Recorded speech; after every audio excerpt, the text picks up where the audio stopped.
From Hollywood, California, by way of the Broken Skull Ranch, this is the Steve Austin Show. Give me a hell yeah. Hell yeah. Now, here's Steve Austin. All right, everybody, welcome to the Steve Austin Show. I'm coming to you from the mean streets of Los Angeles, California. Sitting here at my desk at 316 Gimmick Street, watching the second hand on this Pearl Beer neon clock spin around like a rotisserie chicken. Over to my right, Hershey the Wonder Dog is asleep. Over in the back room, Moolah is over there waiting for someone to play with her. My wife is sitting right in front of me. She's over there paying bills. That's right. They send those gimmicks they call bills in the mail to my place, too. And if you don't pay them, they turn off your electricity, your water, and take your cars back. So she's paying all our bills. She's not going to join me on today's podcast. And today's podcast is a good one. Here's how today's podcast happened. Man, a couple weeks ago, I got a direct message from Bull James. Bull Demspey, as he was known down there in NXT. NXT future endeavored him, and he's no longer Bull Demspey. On the independent scene and with Ring of Honor, he's Bull James. And he shot me his phone number, and I called him out of the blue, and we just sat there and talked about the business a couple of times. 30-minute, 45-minute conversation, just shooting the breeze. I really enjoyed talking to the guy. And I said, you know what? I'll bring him on a damn podcast, have a conversation with him, see what he's up to since he's departed NXT and he's out there on the indie scene. So he's a great guy. I really enjoyed talking to him, and I think you'll enjoy this conversation. He's got some good Dusty stories, and he's got some good stories of his own, along with some good Matt Borne stories, who used to play Doink the Clown. And it was interesting to talk about Matt Borne because he was so influential on my career back in 89 and 90 when I started off in Dallas. And then Matt Borne would end up in Jersey and able to help out a young Bull James on the independent scene there as Matt was on the same circuit. So anyway, a great podcast coming your way with Bull James. But before I get to Bull James, I'm going to finish the rest of my open. Before I finish the rest of my open, I want to give you guys on the front end of this podcast where Bull James is going to be wrestling at next. He's going to be with Tommy Dreamer, House of Hardcore, October 14th in Cleveland, Ohio. House of Hardcore, October 15th in Pittsburgh. And then for Ring of Honor down there in Fort Lauderdale, Florida on October 21st. Down there in Lakeland, Florida on October 22nd. Then with Superstar Promotions, they're going over to the UK. October 26th through the 29th, Liverpool, London, Grimsby, and Kings Lynn. So check out Bull James when he's coming to an area near you. Tell him Austin sent you. Anyway, Bull James coming up in my podcast conversation. I think you're going to enjoy this talk. Hey, man, I got a real interesting piece of mail in the mailbox the other day, and I opened it up with my broken skull, cold steel pocket knife, and it said, "You are a finalist in our 2017 Toyota Prius Hybrid giveaway." God dang, I jumped so high in the air, I almost hit my head on the ceiling. And it said, first, pull the tab on the attached VIN gauge code case, and your winning 6-digit VIN number will light up. Then scratch off the circle below. If the two numbers match, you're one of our grand prize winners. Now, you guys are going to hear me actually scratch off this number on the Thursday podcast because Rob Van Dam is my Thursday guest. He came over this past Saturday right during college football hours, and we sat there and talked for 2 hours. RVD is coming your way this Thursday and next Thursday. So anyway, RVD is here next Thursday, and I scratched off the numbers with my pocket knife of this circle, and they matched up on this little light up code case thing with the VIN number on it. I won. The numbers match up. You ain't got to wait till Thursday to hear the results of what I scratched off. You'll have to wait for the Badass Podcast with RVD, though. I got 4 things that I could have won.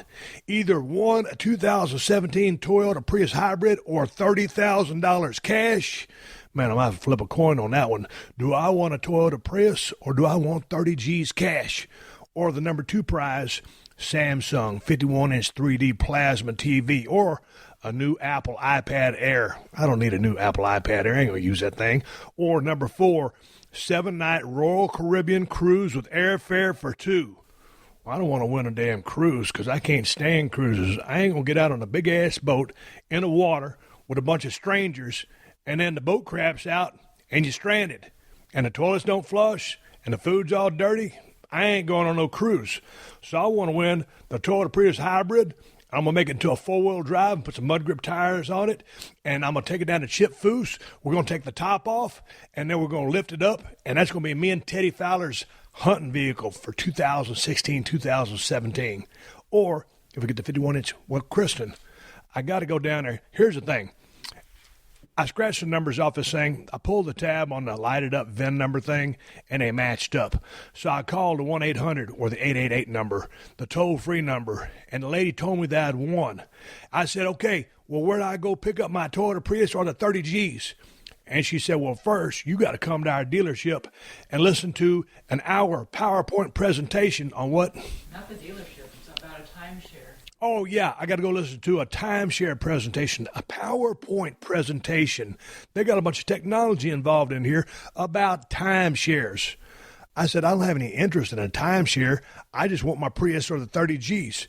And then she said, well, if you want to get it, you got to come to the PowerPoint presentation.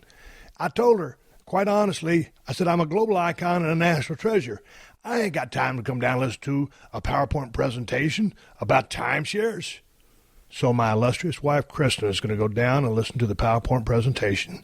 And hopefully, if you take an Uber, Kristen, you can drive home in our new 2017 Toyota Prius hybrid or pay the Uber with part of the $30,000 we will win.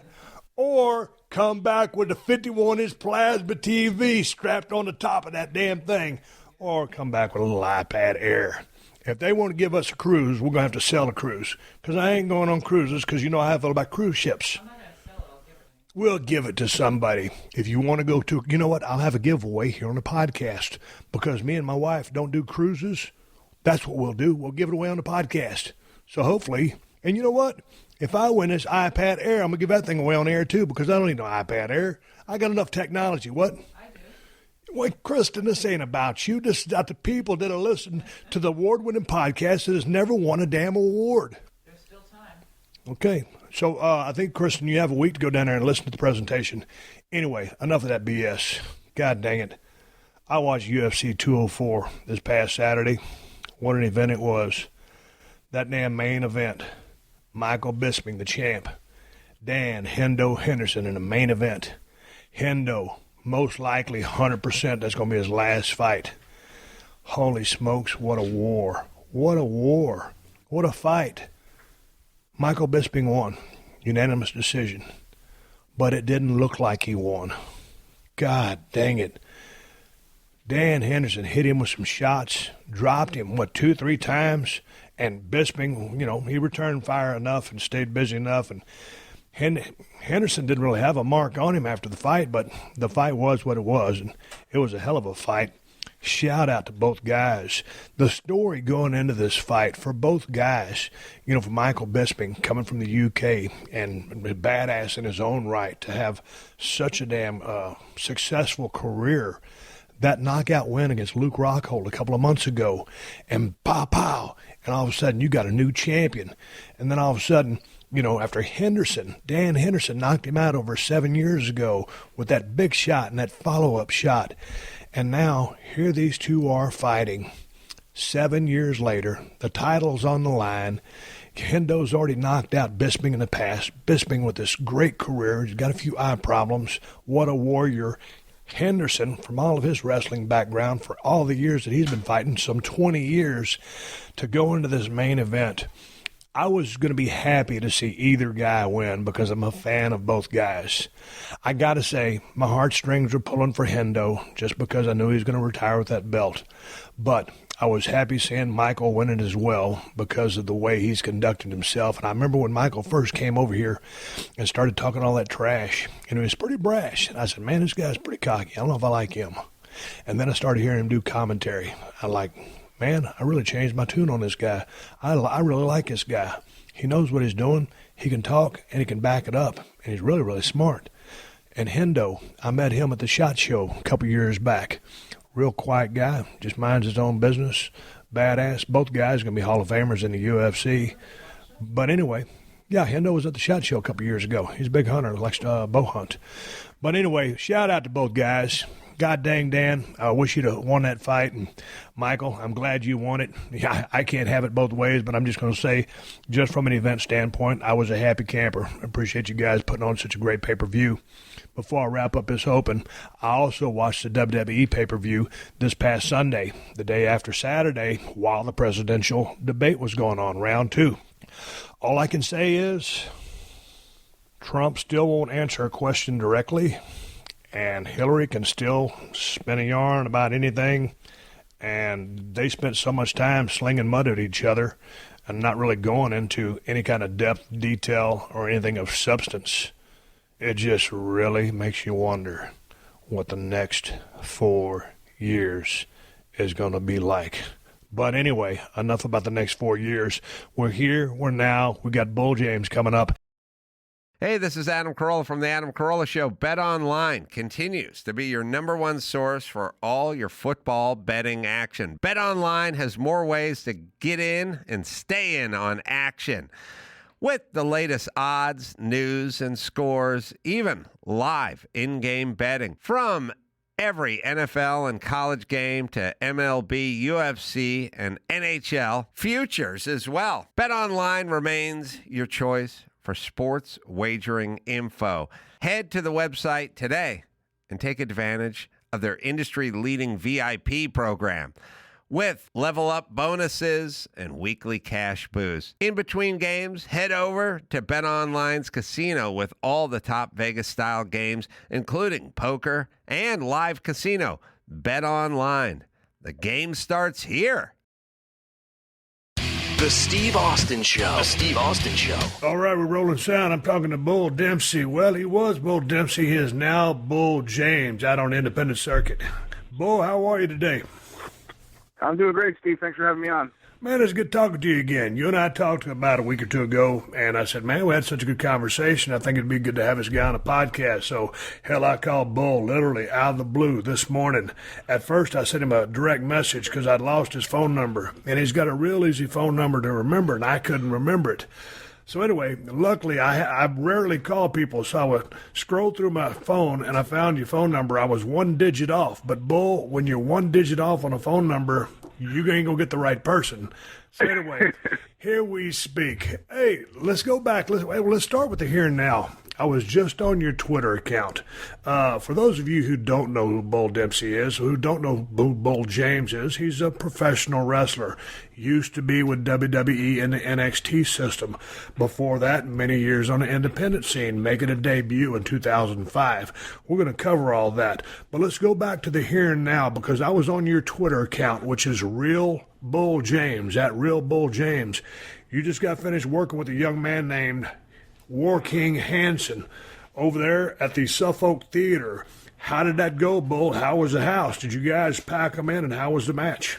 Yeah, it was a lot of fun, and getting to wrestle a guy like Hansen, who's, killing it in Ring of Honor right now, and he's been around the independents for a long time as well, so it's actually our first time getting in there together, which I've known him for a number of years, so it was actually a lot of fun, and getting to do all that, and then the next night, wrestling Sal Sincere of WWF fame. Man, how long has this War King Hansen been around? Because I don't get a whole lot of Ring of Honor. I rarely watch TV. I DVR Monday Night Raw, so I don't get a whole lot of that either. I missed the pay-per-view last night. So how long has War King been around? I want to say 11 or 12 years now. Okay, so he's got it. Is he pretty good? Yeah, very good. What kind of matches do you guys have? I'm not thinking that this was a scientific endeavor. I'm thinking a lot of brawling, a lot of closed fists. Yeah, there was a few of them, and he's another bigger guy that can move. So he got a bunch of stuff that he can do and that I can do, and kind of mesh really well together. He's out over there missing big moonsaults, and I'm trying to set him up to go for a whoopee cushion and whole lot of back and forth and closed fists, like you said, and couple kicks and stomps. You know how that usually works out. Hey, well, I was watching some of your matches before we talked, and I'd watched several of your matches before we had our phone conversation a couple of weeks ago. Man, for a big guy, you're give or take 6'2", 300 pounds in that range. You move great for a big man. And so Hansen, same athletic ability? Yeah, absolutely. He's he can move real well, and can break out some things I think people may not realize that a guy his size can do or should be able to do. Hey, man, let's talk right now about how you're working on the independent scene versus what you were doing on the NXT scene, because I was going back to some of your matches. I guess you got the call up there, give or take, around 2013. I started watching some of your matches from 2014. Seemed like they were giving you a lot of squash matches. They were kind of lighting you on fire back in the day, and then it started turning into some 50-50 stuff, and then kind of getting towards your departure, starting to do some favors. And I guess your last match there was Samoa Joe.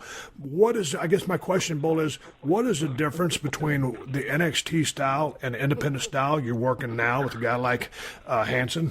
I think the cool thing is, when you're in NXT and you're doing those live events, a lot of times you're working on one specific thing, and it's, hey, this needs to look a little bit better, or we need to clean this up. But now it's more of, I've been through that training, I've been through that system. I'm the one kind of passing things on to other guys now, but at the same time still trying to keep my name out there and do my thing. I think it's just having that freedom to kind of go wherever the crowd wants to kind of take it or wherever I want to take it.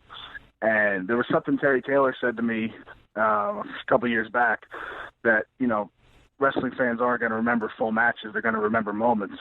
So I think that as long as I try to create a moment or two in each one of my matches where people can remember it and look back on it when they get home or go to work the next day and, hey, I went to this wrestling show and this guy did this, or I saw Bull last week and he did this, and it's something that they can take home with them. I think as long as I try to do, a couple of things like that every night, then I'm doing my job. Let's go back to your debut, man. By doing my calculations, man, you were born in 88. You made your debut in 2005. That would have put you at 17 years of age at your debut. Is my calculation correct? You are correct. Yes, sir. God dang it. And it's funny because I'm on your Twitter account, and you have a picture of teenage star Robbie Brookside. And I guess the caption there was, like, get a real job like your father. So What was the story with posting this picture and you starting at 17? Because I've seen a common thread here. When did you actually want to be a professional wrestler? I think it was just when I was growing up, there was, I first got into it early 90s with my grandfather, and Hulk Hogan was still running wild and doing his thing. And then, there was kind of that gap in between, and I kind of fell out of wrestling a little bit. And then to come around like 4th or 5th grade, I started getting back into it. And then, that was when you started getting lit on fire and Rock and, Shawn Michaels and all these guys just started coming. And then the Attitude Era, and Undertaker and, your whole era of guys started going nuts, and the ratings were on fire and everybody was watching the show. And, how do you not get into something like that? And then in my head was, well, how do I do that? Everybody else was going, I can't wait to watch on Monday. And I'm like, I can't wait to be on Mondays. Like, how do I do this? Okay, so you made your debut on October 28, 2005, East Coast Professional Wrestling under the ring name Donnie the Body Johnson. Hey, so Correct. At 17, you're making your debut. How long did you train before you got in the ring, and who was training you? It's weird. There's never like one person I kind of give credit to. I've kind of been fortunate enough to be around a lot of really good guys. There were a lot of guys on the Northeast independents because I was training for about 8 months before my first match. And guys like Judas Young and Kodiak Bear and Danny Inferno, guys that had, been journeyman guys for, the majority of their careers, but they knew their stuff and they were respected in the area. And they kind of, would pull me aside and teach me stuff because I was always at the school. The school was open 4 days a week, and I was there every day. I didn't care if I had to quit one job and pick up another crappy job just to have my days open to go and do that. And they were real helpful towards me. And then, just as time goes on, you just meet different people. And, guys like Danny Doring and Mikey Whipwreck and Tommy Dreamer have all helped me out along the way. And then guys like Matt Borne, like we've talked about, really went out of his way to, okay, sit down, kid, this is how you do this. And then from there, Taz opened up his finishing school, and I got accepted to that, and I came in and ended up working with him for over a year. And it just kind of all built, one thing on top of the other, and kind of just got me to where I am now. Hey, let's get to Taz and let's get to Matt Borne here in a minute, because Matt Borne is a name that was near and dear to me because when I was breaking in the USWA way back in 1989, Matt Borne was instrumental in really teaching me, some of the trade secrets or tricks of the trade, and going down the road with him. Hell, I made a road trip with him from Dallas all the way to Atlanta to a WCW television tape at the center stage and back. And that guy was an absolute riot. And, of course, he's a pretty wild guy on top of that. But he knew his stuff. When you say you were taught by a lot of journeyman guys, and you mentioned a few names, and guys have been successful on the independent scene, some of those guys are the best guys to learn from because they are very good hands in the ring. So at 17, when you start getting trained by the guys that you just mentioned, were you still in high school? I was just out of high school. I graduated when I was 17 and started training probably, I want to say, with maybe like 2 or 3 months left in my senior year. So technically, yeah, but I was on my way out. So if you're training with these guys, what did the training structure start with? I mean, because for me, it was rolling, taking a few tumbles, learn how to take a flat back bump. Those were the basics. Just learn how to fall and protect yourself. And then we kind of learned a little bit of chain wrestling, which is actually difficult for me to pick up. You're a big man, 6'2", 300. How did these guys who aren't your size develop you and give you your structure, your base knowledge? Oh, it was funny. I still hadn't even hit like a real growth spurt yet. I hadn't grown into my body at all, so I wasn't the size I am now. But I was, I knew enough to listen, and I knew, when I was going to start training, I made it a point to read every single wrestling autobiography because they had just started becoming like the hot thing. So I read everything, and then the one constant in it was show up, keep your mouth shut, shake everybody's hand. So I knew enough to at least do that, and just from that alone kind of carried over to a lot of these guys noticing me because of that and wanting to help me. And a lot of it, my first couple months was on the outside of the ring, learning holds and learning how to lock up and get stretched because it was one of those things where if you're going to step foot in the ring, you're going to respect it, and it's going to be something that you earn. When you were working with these guys and you started taking your first bookings and doing some of your first shows, how long was it after you were in the process of actually having matches before you went to the finishing school by Taz? I was maybe 5 or 6 years in. It wasn't really till, or maybe even a little less, maybe like 4 or 5. So I had a good decent amount of matches, and I had worked with guys like Matt, leading up to that, and then that was when Taz opened up his school, and I sent, my little video package, and he liked it and brought me in. So how much time did you spend with Taz? It was supposed to be 6 weeks, but it wound up being about 1.5 years. So what was Taz able to refine in you or help you with? I think it was just intensity and flipping that gear and, knowing when to turn the motor on and when to kind of keep it off. But a lot of it was really, just finding that mean streak and that intensity. And that was what I think took me from being, a good hand to somebody that maybe WWE would be interested in. I'm glad you said that, and that's a compliment to Taz, because that's one of the things in watching your work that I notice your mean streak and I notice flipping a switch. And a lot of guys, I talk about this anytime I talk about the business. If it's a babyface, I'm talking about fire. I'm talking about selling. If it's a heel, I'm talking about a mean streak. And yes, you do have that, and when you flip the switch and it's time to go in aggressive mode and start whooping ass, you do. So compliment to Taz for teaching you that, and compliment to you for being able to execute it like you do.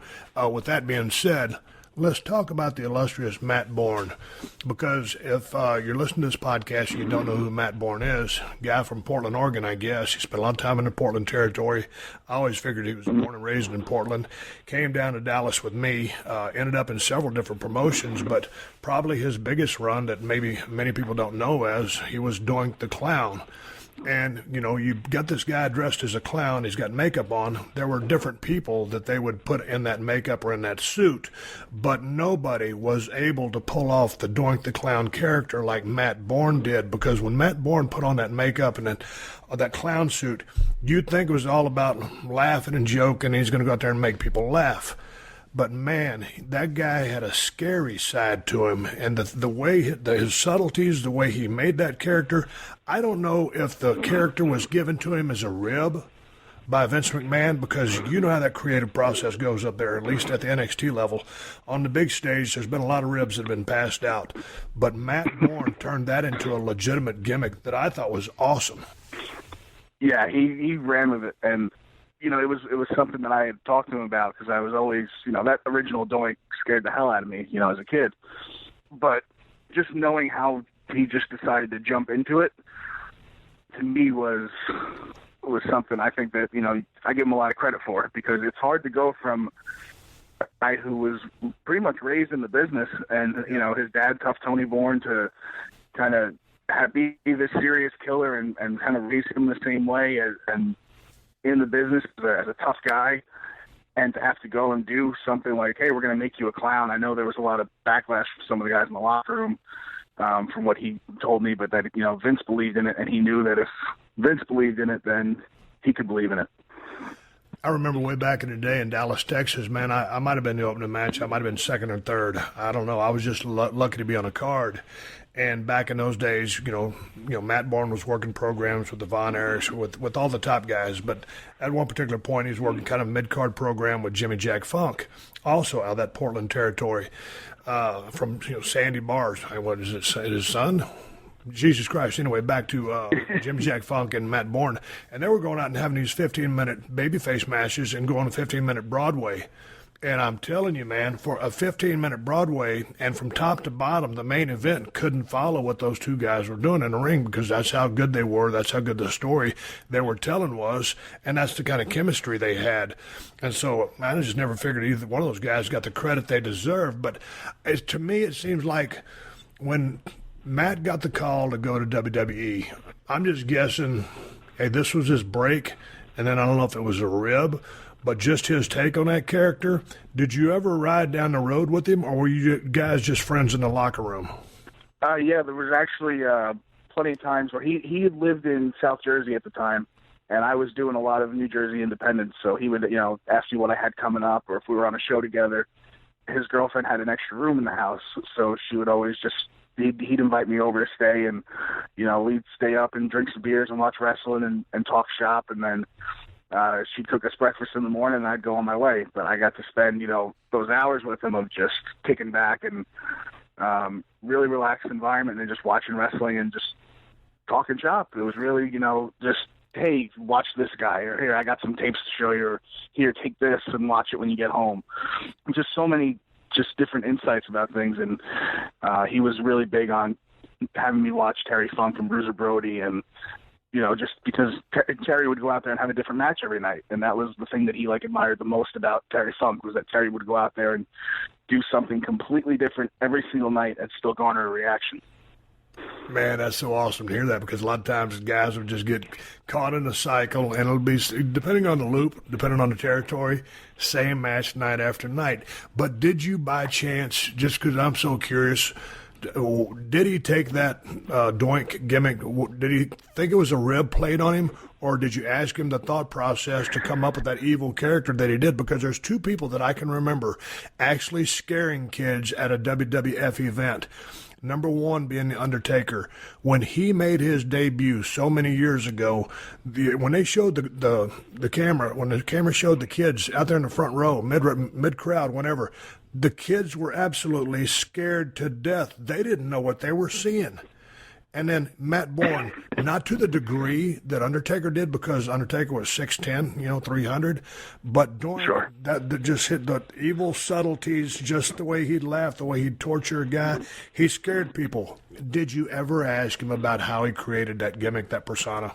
I did, and you know, it's funny because we would always talk about it, and I know the obvious is that he watched It, the Stephen King movie. You know, he would always kind of credit that, but he would also watch, like, a lot of the early Batmans with the Joker and kind of take from that. And then Nicholson had done it in the original Batman movie. And then the other thing, though, that I thought was interesting was he stole a lot of the antics and stuff from Moondog Mayne back in Portland. And I guess Lonnie Mayne was a guy who was always ribbing in the locker room, and Matt would kind of see Lonnie doing that, and then as a kid, like, terrorize the boys and start ribbing them and putting locks on people's things. Like, they wanted to kill him. But his dad was, you know, pretty high up or promoting some of the towns, so they couldn't, you know, they wouldn't touch him. But he kind of took that and morphed that into Doink, which I always thought was really, really cool. You probably got Matt Borne. What year was it when you were hanging out with him and you were under his learning tree?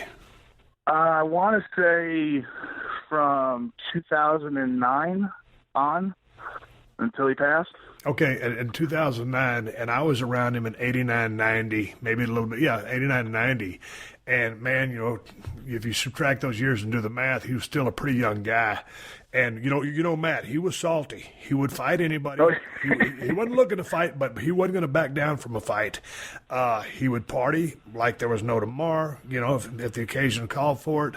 But he was a guy that pulled a lot of ribs, enjoyed seeing ribs, but also he bled a lot of that personality because, as you know, Matt was pretty sarcastic. He's very, very funny, but also very dry. And he was also a guy who, if you watched Matt in the dressing room, he observed everything. And I think some of the qualities that I just mentioned, he put into Doink. But it just took my conversation with you to realize that was kind of Matt. Being Matt, watching the things that you said he watched, but then turning it up, like I always say, to an 11. For sure. And I was funny, like the first interaction I had with him, we were booked against each other on a show. And, I kind of knew he's an old school guy. He's not going to want this young kid to come up to him that he's never met and, hey, I want to do this, this, and this, and this. So I just asked him, what do you want to do for a finish? And he told me, watch Boot in the Corner, whoopee cushion. And I said, okay, thank you. And I walked away. And it threw him completely off because I think he was waiting for, I have this big move that I do and I have this, and I just walked away. And then he kept kind of like coming up to me, and he'd, hey, if I tell you to do this, then I mean this. Okay, thank you. And I'd walk away from him again, and he was just so like thrown by it. And I remember like a couple of years later, he finally admitted to it that like that was what made him realize I liked this kid, because I was kind of ripping him when he thought that I'd be over there trying to call spots with him. That was a pretty good story about how a wily guy with 5-6 years under your belt kind of works the wily veteran, because to your point, I mean, and not so much that you worked him, but you just weren't going to befuddle him with a bunch of talk about, hey, let's do this, can we do this, the old eager beaver routine, which anybody that's ever been in a business, from a grizzled vet to the young guy who is that guy that goes and does that, for some, for those guys, it just gets under your skin. It's like, we'll call it out there, kid, relax. And so I could just see why I would gravitate towards you after that story. Man, how did Matt ultimately pass? Because I had just started communicating with Matt through Twitter. And like I said, back in the day, it was his idea. Hey, Steve, let's drive to WCW, see if we can get booked. I said, hell, I'm in. And we drove all the way up there and drove all the way back. And we didn't get booked. But I spent a lot of time with Matt, and we had a lot of fun together. But what was the reason that he ultimately passed? Was it OD or what? The ME's report was an overdose, but I know for a while there was the police were doing like a homicide investigation, so nobody still really knows what happened. There's just a bunch of different theories about it. I'm just grateful that the week before he passed, I got to spend a couple nights at his house hanging out with him. And, right before I started my drive to Florida to start working at NXT. So to kind of have that, it was kind of like, my chance to say goodbye. Obviously, I didn't know that at the time, but I'm glad that I had it because I can always look back on it now. And it's funny because the last thing he said to me, he actually mentioned your name, and he said, he goes, I'm going to tell you something that I've only told to Steve Austin and The Undertaker. He goes, you're going to make $1 million in this business. And that was the last thing he ever said to me. So I always have that. It always kind of helped drive me too. Man, that's pretty damn cool. That's awesome, actually. I don't think you didn't tell me that story last time we were talking. We've only had 2 or 3. No, I've never actually told it. It's just kind of, just thinking about it now, kind of brought it out. Man, okay. I'm glad you told me that because, like I said, we just started communicating a little bit on Twitter, and it seemed like Matt was in just because Matt had a few demons, but it just seemed like he was getting himself in a much better place, and then he was gone, and I was like, God dang, I just gotten back in touch with this guy, and now I'll never speak to him again. This November, action is free on Pluto TV. Go on the run with Jack Reacher. Every suspect was a trained killer. Then buckle up for Drive, World War Z. Every human being we save It's one less fight. And Charlie's Angels. Damn, I hate to fly. Launch into sci-fi adventure with The Fifth Element and laugh through the mayhem in Tropic Thunder. What is going on here? All the thrills, all for free. Pluto TV. Stream now. Pay never. Let's go to, your time in the Indies, your time with Matt Borne, under that learning tree, your time with Taz. He put off a light bulb in your brain as far as the fire and the mean streak and that intensity, which you still display to this day.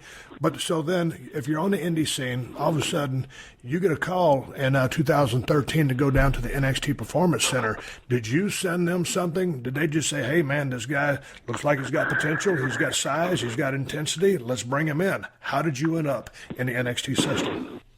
So it's funny because Matt kind of ties into that too, because like you said, he would kind of sit back and watch how things kind of progressed and before he made a move on anything.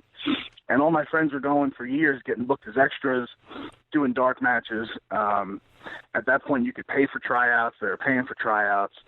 They would just get brought back every time, but nothing would ever break for them.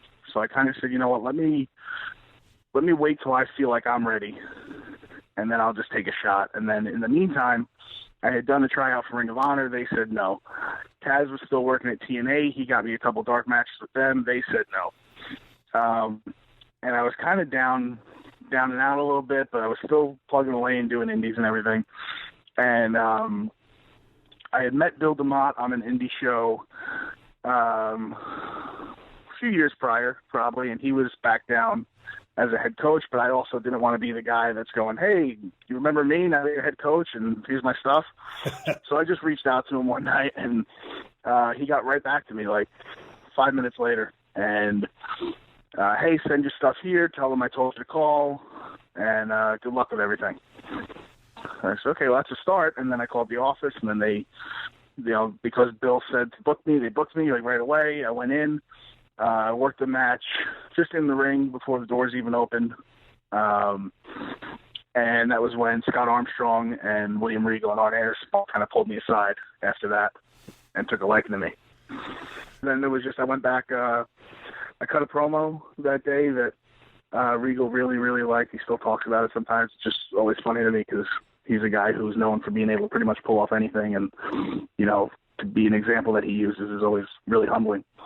And from there, went back and did extra work again, and then that was when I was told I had to try out that February. So how did the tryout go? The hardest 3 days of my life. Just nonstop cardio and stuff of that nature. But I kind of had it in because Matt had reached out to Bill on my behalf. He had reached out to Jerry Briscoe on my behalf. I know during the tryout, I think JR and Taz talked a little bit just about, character stuff and what kind of person I was. And then I just I remember hitting it off with Dusty afterwards, after I cut my promo. So what was your relationship with Dusty? Because, it was awesome. You got to give some Dusty stories because I'm watching a lot of your work. Great left jab. And then a lot of times you'll follow it up with the Dusty elbow. So I saw that. I also saw kind of when you're sending the guy in or off a high spot, kind of that Vader bomb or Vader thing in the middle of the ring. Did that move come from Vader? Yeah. And I think it might have been Bill. When we were just kind of going over stuff and how to make something that somebody else is my own. And I know Vader would kind of stand with it. So then I think Bill had the idea to kind of have me jump with it and land over top of him. Okay, I was wondering where that influence came from. Before we get into the conversation about Dusty and everything that he meant to you, just physically in the ring, other than the guys that trained you, maybe that thing from Vader, is there anybody else, and you mentioned watching Funk matches and Bruce and Brody matches, but was there any other person that was influential with the style that you have now? I always loved Adrian Adonis's work, and Dick Murdoch and Dusty and those kind of guys, and I think that was the biggest thing, kind of how Matt transformed into Doink and kept that mean streak. Adonis at the time was a groundbreaking character, but when he got his heat, you knew it. And I always admired that because he would take these flashy bumps and all this stuff and do all his character stuff, but when it was time for him to kick somebody's ass, he kicked their ass. Man, I think, and Adrian Adonis is another guy that doesn't get enough credit because I'll always tell people he's one of my favorite workers as well. Just because, when you saw him towards the end of his WWF run, I mean, he had before, he was tag teaming with Jesse the Body, but when he got into WWF and was just a solo act, that's when I really loved his work when he's wearing the lipstick or the makeup and all that stuff. But He was a great hand in the ring, shine up the babyface, but man, when it came to get the heat, he turned into a different person. He flipped the switch, and he just had this unbelievable mean streak. He was nasty, he was mean, he was foul, and, he was a left-handed guy. So his feeds for an arm drag, he was heavy, but he could take any bump in the world. His feeds for the arm drag were basically the extension of a punch, which warranted being arm dragged. That facilitated arm drag. A lot of times these days, because it's been just lost in transition or lost through the days, guys are just getting arm dragged because it's part of a high spot. Adrian threw that as a punch or trying to reach for a guy and ended up getting arm dragged. I don't know if you ever noticed that or not, but to your credit or to your point, Adrian Adonis was a fantastic worker. So let's get back to Dusty. Going under the learning tree, he hears you cut a promo. How does he come up to you? Obviously, you know who he is. How's this conversation go? Oh, it was funny. I forget who I was talking to. So there was a bunch of guys at that tryout, and I remember I stayed up like the whole night. I'm like, I need to come up with a promo that's going to impress these guys and blah, blah, blah. I'm like in my own head about it to the point where I think I was completely screwed. I think I totally got way in my own head. And then to the point where I just said, screw it. I'm just going to cut a promo on what everybody else cuts a promo on. I'm just going to use their promos and do one on the fly. Because I said either they'll respect the fact that I have the guts to do it and can do it if I pull it off, or I'll fall flat on my face, but at least I'll give something different than what everybody else is doing. And I used like a bunch of examples from different promos and kind of tied it all into mine and buried them, put myself over. And then afterwards, Dusty was telling a story about how him and Murdoch were at a bar picking up girls, and he was in the booth, and she didn't have any legs. And then there was something else where she didn't have any arms. But then later on in the story, he said something that he took her hand and brought her out to the dance floor. So then he asked everybody if they believed the story. And everybody's kind of like nodding their head yes, because nobody wants to say no. And then I raised my hand. And he, yeah, what is it? I said, how did you take your hand if she didn't have any arms? And he just kind of sat back and smiled because somebody called him out on it. Because you were and then listening. I think from there, that was it. Yeah, but also, and I think you had to appreciate the fact that when you cut your promo, the fact that you sat back and listened and then responded. And so many promos are manufactured these days because it's one thing to go out and cut a promo. Okay, that's that. But on the return fire, really, and everything's scripted these days, but back in the old days, before they started scripting things, you would listen to what a guy says, and then you would respond accordingly. So you were smart enough to have, and had the balls enough to, hey, man, let me just wing this, listen to what these guys said, fire back on them, bury them, get yourself over, put yourself over. And the fact that you called Dusty out on the fact that the person didn't have the arms, you were listening. So many people these days do not listen. So then how does this relationship evolve? And how influential was Dusty on your promos or just on the character? Did he help you with who and what Bull Demspey at that time was? For sure. And I think he had the best understanding of it too. And I remember it was just little stuff like to give me confidence. He would always refer to guy. He would always say guys like us when he would talk to me. So like right then and there, like that was always huge to me because I looked up to him and admired him so much. To have him say guys like us, and even if he didn't mean it that way or if he did, I'll never know. But it always kind of just boosted my confidence of like, hell yeah, I belong here. Right. And I belong standing in front of this guy and having him help me. And I think because he also knew my relationship with Matt, and Matt was one of the first guys he brought in when he took the book in WCW when he was Big Josh. And I think that kind of softened him up to me a little bit. And I think I would just always go and bother him too. I'd always go sit in his office and try to get as much as I could from him. And I think he respected that because, he's the American dream. He likes the attention. Was anybody else trying to get at him or, get his attention or get under the learning tree?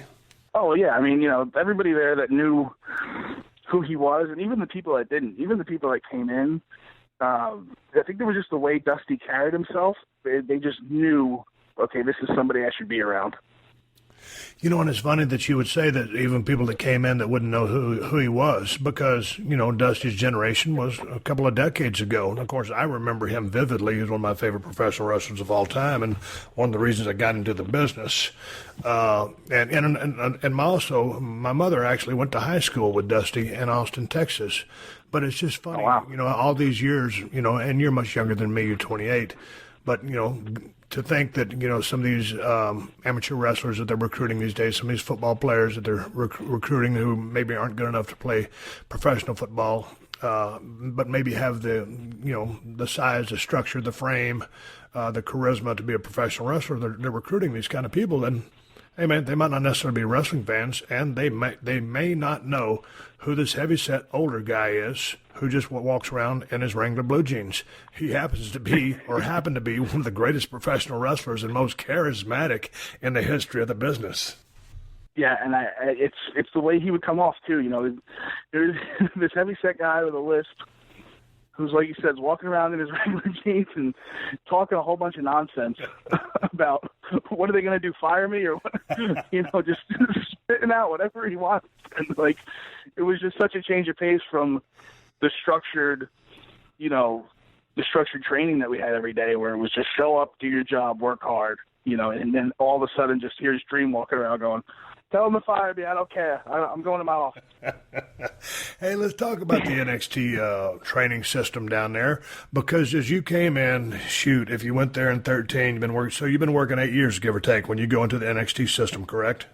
Just about, yeah. Okay, so as I've heard Triple H say in the past, you can be wherever and learn from all these great people, but you got to come in and kind of, learn the WWE playbook. That's kind of almost a direct quote, paraphrased. So what is the playbook over, or maybe not what's the playbook or here's how we do things, but tell me about the training program because as a guy who comes in as a veteran, what did they teach you? Did they clean up your mechanics? Did they make your fundamentals stronger? Well, I mean, I know I definitely walked out of there 10 times better than I walked in, but I would say as far as, maybe my psychology or there was a lot of stuff that Taz worked with me on that really I didn't realize till after I got there ahead of the 8 ball with a lot of the things they were trying to get out of guys like that gear change and that flip of the switch, but I was already doing it. So I remember I was doing a match with Mojo Rawley, and it was designed as a get-over for him, and I got maybe like a minute of anything, and I just flipped the gear on him in the corner. And the story that I heard after that was, as I'm going off on him, Hunter turned around and took his headset off and said, "Hey, who's that guy?" And then Road Dogg came and got me after that match, and Hunter stood up from behind the monitor, shook my hand, told me it was money, and that to get ready because I was going to go on TV soon. So I think with a lot of that stuff, where, yeah, there was a lot of things like Norman Smiley, Robbie Brookside, those guys made me such a better wrestler and hand, but when it came to intensity and stuff like that, it was almost like I was ahead of the curve almost walking in. What does the day consist of down there? Do you wake up at 6, be at the Performance Center at 8 or 9, do calisthenics, a warm-up, get in the ring, go through basics, then hit the weights? What is the day like in the life when you're down there in the learning system before you get on TV and after? It is your life. Like you said, it's exactly what it is. You're up early. You're there early. You're either in the gym first or in the ring first, and then vice versa after that. There's extra training classes every day, which aren't mandatory, but if you want to get better, why aren't you there? There's a promo room.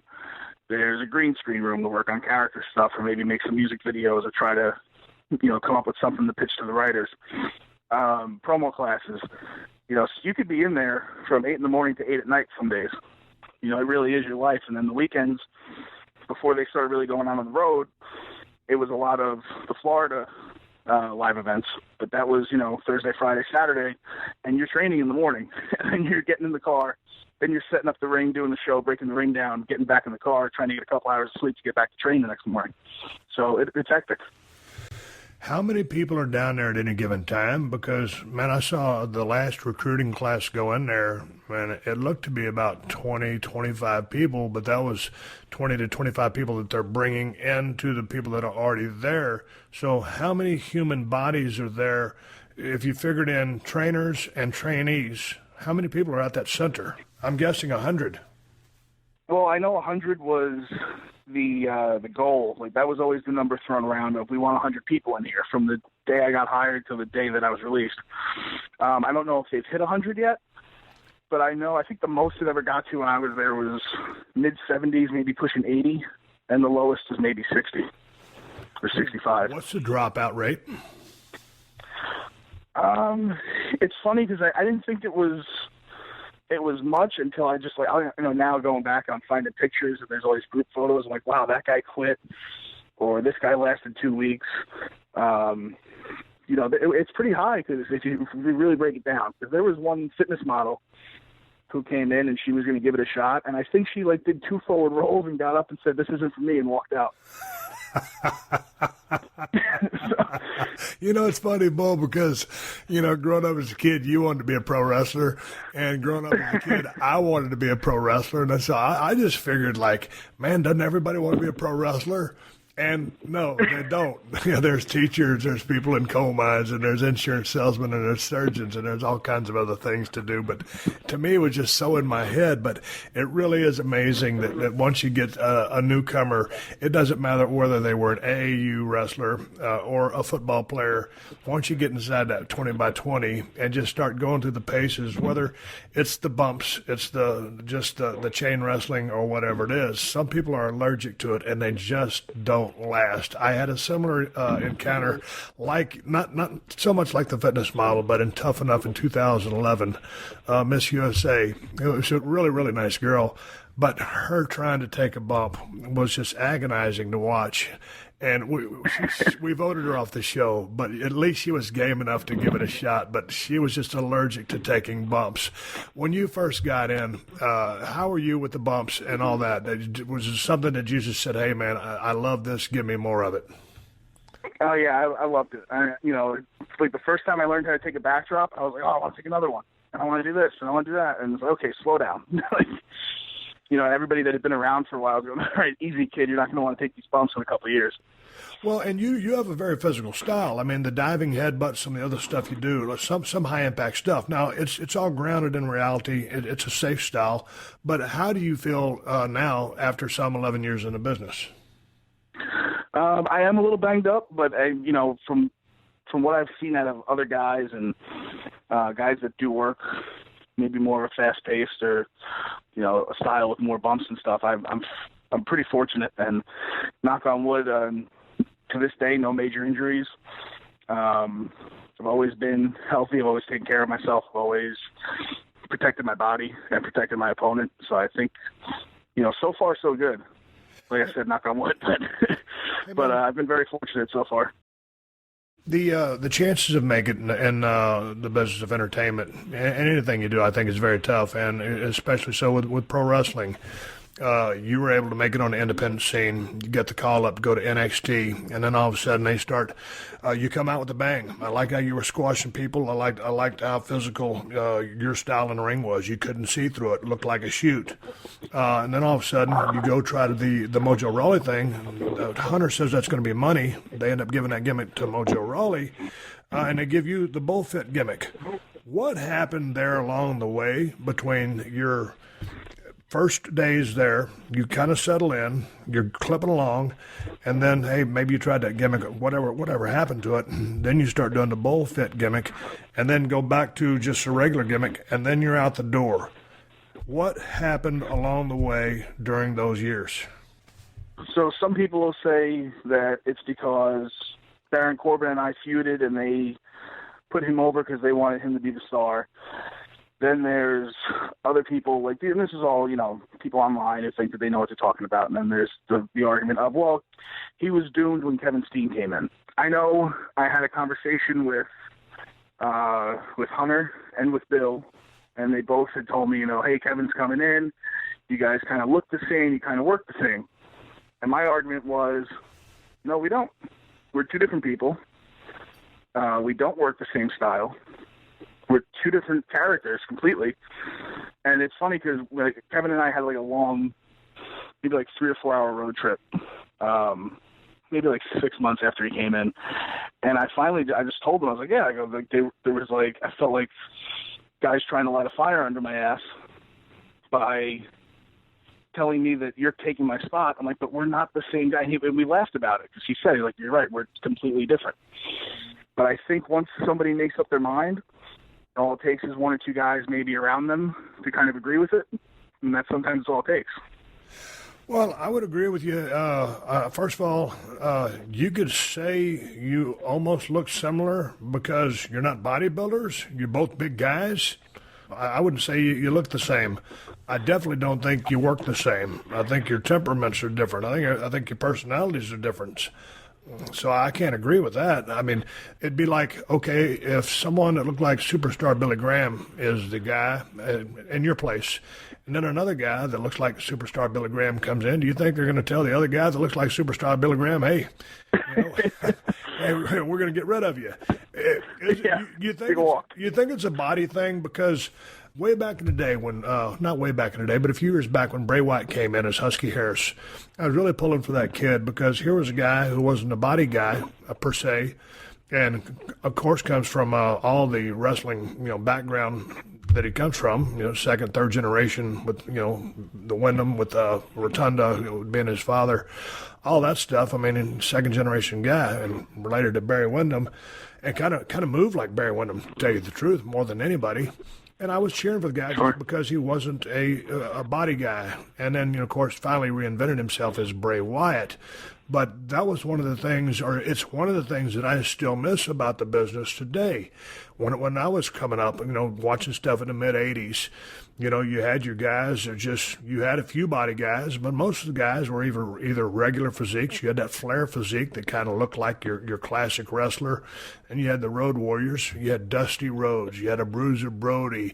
There were all these different body types from ecto, meso to endo. And to me, that was refreshing. There for a period of time, I go back maybe 6-8 years when they first started FCW or whatever it was back in the day. Everybody that they recruited looked like they just came out of the gym. They just came out of a tanning bed, and maybe they had a tattoo or so.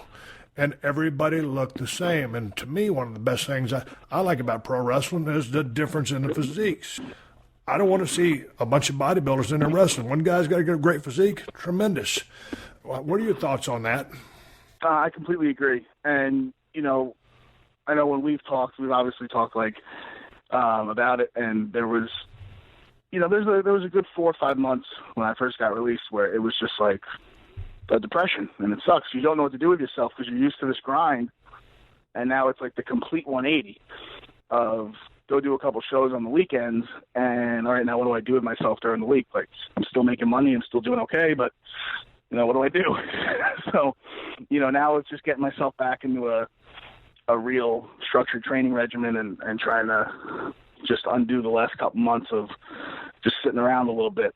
But it's never like, I don't ever want to be that guy with a six-pack, because as long as there's people coming up to me at shows, and they do it every show that I wrestle, and guys, guys or kids or anybody, women, saying, hey, these guys, there's like a lot of these guys look like they're in shape, but it's nice to see somebody different who can keep up with them.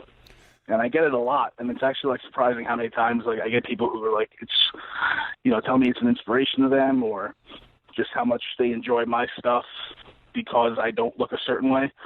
So I think as long as there's people out there that feel that way, I'm not going to go and change who I am just to appease, I'm a group of people with maybe a bigger voice than others.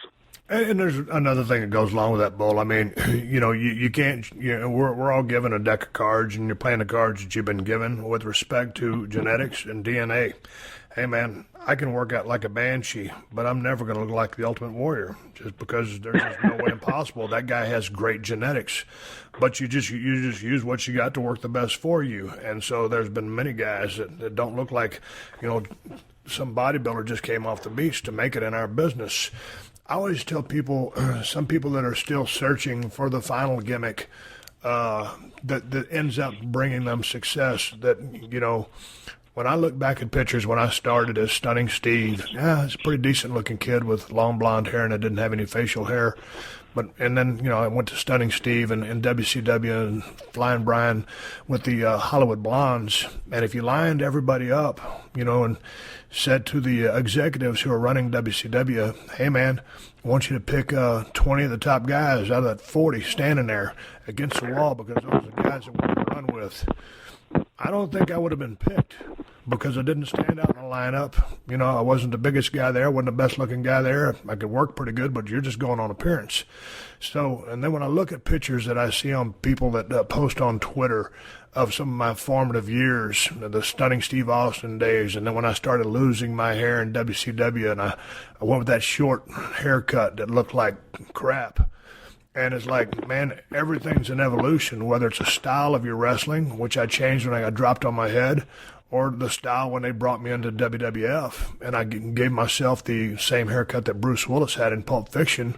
And then as I was rooming with Dustin Rhodes, as he was running his Gold Dust back in the day, and we were working Pittsburgh at Mellon Arena, and I said, hey, man, I'm just going to shave all his hair off.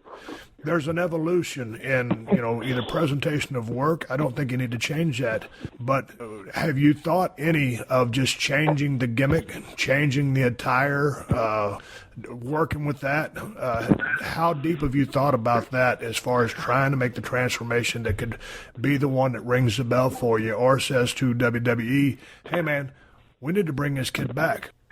Well, it's funny. That was like the first thing I did was designed a whole new set of gear, a whole new look, because I didn't want to be somebody who had, you know, I had like this mildly successful comedy character on NXT. I didn't want to try to go and work indies for the next 5 years just rehashing that gimmick and being that guy, because then it's just, you're pretty much done after that.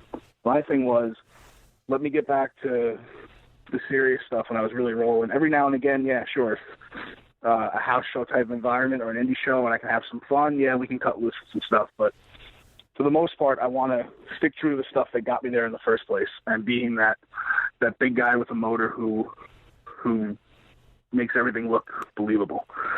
And I think I've been successful with doing that. And then, like I said, every now and again, there's stuff that a Norman Smiley or a Sarah Amato or Robbie Brookside or Regal or Finley has thrown at me, you know, over the course of my time there that I maybe wasn't able to use as much as I wanted or at all. But now I can throw it in whenever I want. And it kind of gives people, oh, wow, he can do other stuff. He can wrestle. He can do this. He can hang with the younger guys or with the smaller guys. So I think the first thing I did was try to, you know, kind of reinvent myself and not go back to what I was, but just kind of update it. Man, I tell you what, to just go on the same note of what you were saying about, hey, every now and then you can do some ha-ha. You know, back in the days, I think it was before I really got hot. I was feuding with, I wasn't feuding, I was working in some small town outside of Toronto with the Fake Razor. And, you know, it was one of those nights where there wasn't a whole lot of people there, and all the boys were doing ha-ha. And so, you know, it's not the kind of stuff that you would do on television or a major show because it's a major market. And you don't, first of all, you don't want to kill the town off, and you damn sure don't want to kill yourself off. But every now and then, yeah, you can have a little fun in the ring. But, you know, that being said, when you're at a big show, whether it's Ring of Honor or WWE or whatever, if you're trying to represent, you've got to be serious, because I love some of the comedy acts. But to me, you know, for me, I like the serious stuff. I like serious wrestling. I love heat. I love when a babyface is over, and when you can mix in some personal issues and create something there that's not so manufactured and it's a believable storyline. To me, that's when the magic happens. It's great to have a little comic relief. I've did it, you know, here and there across the world, you know, sometimes doing the chicken wing thing with Bret the Hitman Hart to see if I could make him smile. But to me, it's serious business, and that's just the way I see pro wrestling. Am I wrong? Because I just think that's I like serious wrestling. No, I'm totally with you. And I remember, you know, there'd be times we're talking to some of the writers, and they would say, well, you can't take yourself too serious. Steve Austin did comedy. Kurt Angle, played the guitar for Vince McMahon. I'm saying, yeah, but they did so much before that. You were established as Stone Cold. Kurt was an Olympic gold medalist who had a track record of being a top guy. Like, once you reach that point, then you can do all that stuff. I said, but we need to get there first before I'm just doing comedy. And that would always be the battle that I would fight with them. Oh, I agree with that. You've got to get there first. And here's the thing. When I was working heel, it was just not too long after I turned heel against The Rock at 17. That's when Booker T came in and put me through the table, and I broke 3 of the transverse processes in my back. So I had 3 broke bones in my back. Well, they don't fix those. Once they get crushed flat, they just leave them like that. So I was in so much pain. Every time before I did work or before I did something, they'd have a doctor in there shooting me up 60 milligrams of Toradol, which is a whatever. It's it's a pain blocker. It's not any kind of a pain killer. It's a pain blocker, just so I could work. So the reason I started doing that comedy stuff in the vein that I was doing was because I wasn't getting heel as a heat. I couldn't work. I had 3 broke bones in my back, so I just needed to be entertaining, because if you're not entertaining, then what are you? You've got to be something, and I couldn't do anything, so I created all the comedy stuff just to further push the envelope. And here's the thing about working heel. I had such a run and set up such a base as a heel before, then the Monster Baby stuff, that parlayed into me being able to push the creative envelope any way I wanted to, because I could. And, as a babyface, you have to have these certain endearing characteristics or traits or some moral compass or ethics. As a heel, you can be all over the place. At the end of the day, I could sing, play guitar, but once I got in the ring, I was going to beat your ass. So there's ways to get around being the comedian. So if someone comes up to me and says, or listens to the podcast, say, hey, man, you're talking about not doing any joking stuff because you want to be serious. You did a lot of that when you were a heel. Oh, yeah, I did. On the sidelines. When it came back to get in the ring, it wasn't no playing around. It was ass-beating time. So anyway, let him jump off my high horse there, Bull. Let's get back to you. You're on the indie scene. What you got coming up next? This weekend, October 14th and 15th, I'm in Pittsburgh and Cleveland for Tommy Dreamer for House of Hardcore. And then I'm going the next weekend to Florida for Ring of Honor. I'll be in Fort Lauderdale October 21st, wrestling Adam Cole, and Lakeland on October 22nd. And then from there, I go to the UK for a week, and then I'm back home for some local stuff. Hey, man, that's awesome. I'm glad you're staying busy. Until Tommy Dreamer, I said hello. I had him on a podcast a long time ago, and he came to my hotel room in New York City, and we laughed our asses off while we watched traffic from about 25 floors up in the air. I'm glad. I remember listening to him. He's one. I barely know Tommy, but he's one of the nicest guys I've ever met in the business. So I'm glad you're hooking up there. A Ring of Honor, and all those dates over in England. Thanks for giving me a platform, and thanks for trying to kind of guide me on the right path. I appreciate it. Anytime, Bull. Until we talk again, I'll catch you down the road. All right. I'll have a swig of beer for you. You got it. I'll talk to you later. Later. All right, everybody, give me the go-home cue. It's time to wrap up his podcast and ride off in the sunset. When I say ride off in the sunset, I'm taking my ass to the gym. I'm training back today, and I'm going to do about 20 minutes of high-intensity cardio. Hell, I'm making a comeback. No, not to the squared circle. I'm just getting my ass in shape. The quest continues, as it always does. The task at hand is to go out there and bang out back and recover from my shoulder surgery. Hey, thanks to Bull James for being my guest today. It's always a pleasure to talk to that young man. He's got a good head on his shoulders, and I wish him well. He's coming over there. You heard the dates, Tommy Dreamer's promotion. He's going to Ring of Honor. He's going over to the UK for 4 dates. You heard me plug those dates in the open of the show, and you just heard Bull drop them. So go check that man out. Tell him Austin sent you. Hey, before I sign off and give you some plugs, I'm going to give you guys something to watch on YouTube. A lot of times before I go to sleep, I'll get on YouTube and watch some of my old musicians that I watched back in the day. And some of you younger cats might not have ever heard of these people, so I'm going to start dropping some of these guys on you. Something to watch is Waylon Jennings. Check out his live performances, because you can watch the ones that just got the still picture there, but when you watch the guy sing and play, he's so entertaining. Waylon is kind of one of the front runners of the outlaw country music way back in the day. And Waylon was a hell of a singer. He was a songwriter, and when he kind of hit that outlaw country style, that's when he really took off. What a lot of people don't know about Waylon Jennings is there was a hell of a guitar player, that chicken-picking style that he had. Man, he was badass on the guitar, one of my favorite singers of all time, so check him out on YouTube. Are You Sure Hank Done It? Are You Sure Hank Done It This Way is one of my favorites. Lukenbach, Texas, and I've Always Been Crazy. Those are 3 songs that rock the damn jukebox anytime you push the buttons, and they rock your YouTube channel if you push it. And they'll rock you on the YouTube channel if you type in what I told you to type in. Waylon Jennings, one of the best to ever do it, and an American original from Littlefield, Texas. I read his book some 10, 15 years ago, and I don't remember nothing, but I remember where Waylon Jennings is from, and they had a dirt floor in that house. Go check out his book if you want to read about him. That's enough of me running my damn gums. Until then, my name is Steve Austin, and I will catch your ass down the road. Download new episodes of The Steve Austin Show every Tuesday at PodcastOne.com. That's PodcastOne.com.